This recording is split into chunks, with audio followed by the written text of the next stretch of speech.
2 spoon போதும். Lion date syrup, இதுல iron, fibre, vitamins, நோய் எதிர்ப்பு சக்தி அதிகமா இருக்கு. Lion date syrup. அனைவருக்கும் இதயத்தின் பொங்கல் நல்வாழ்த்துக்கள். பொங்கலோ பொங்கல்.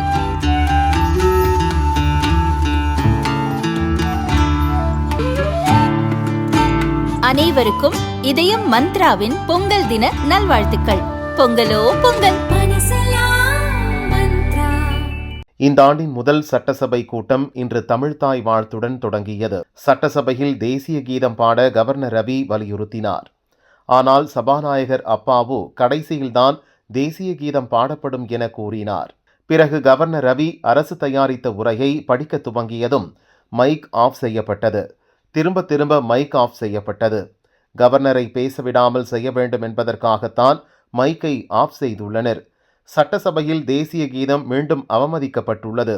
தேசிய கீதம் பாடும் அடிப்படை அரசியலமைப்பு கடமை புறந்தள்ளப்பட்டுள்ளது. இதனால்தான் அரசு தயாரித்த உரையை படிக்காமல் கவர்னர் ரவி வெளியேறினார் என கவர்னர் மாளிகை விளக்கம் அளித்துள்ளது. அது மட்டுமல்லாமல் தமிழகத்தில் பெண்கள், சிறுமிகளுக்கு எதிரான பலாத்கார குற்றங்கள் அதிகரிப்பு, மாணவர்கள் மத்தியில் போதைப்பொருள் பழக்கம் அதிகரிப்பு, சீரழிந்து வரும் கல்வித்தரம், வெளிநாட்டு முதலீட்டை ஈர்ப்பதில் தமிழகம் பின்னடைவை சந்தித்தது என பல முக்கிய விஷயங்களை எல்லாம் புறந்தள்ளிவிட்டு பொய்யான அம்சங்களை உரையில் சேர்த்துள்ளனர். இதன் மூலம் மக்களை தவறாக அரசு வழிநடத்துகிறது என கவர்னர் மாளிகை வெளியிட்ட அறிக்கையில் கூறப்பட்டுள்ளது.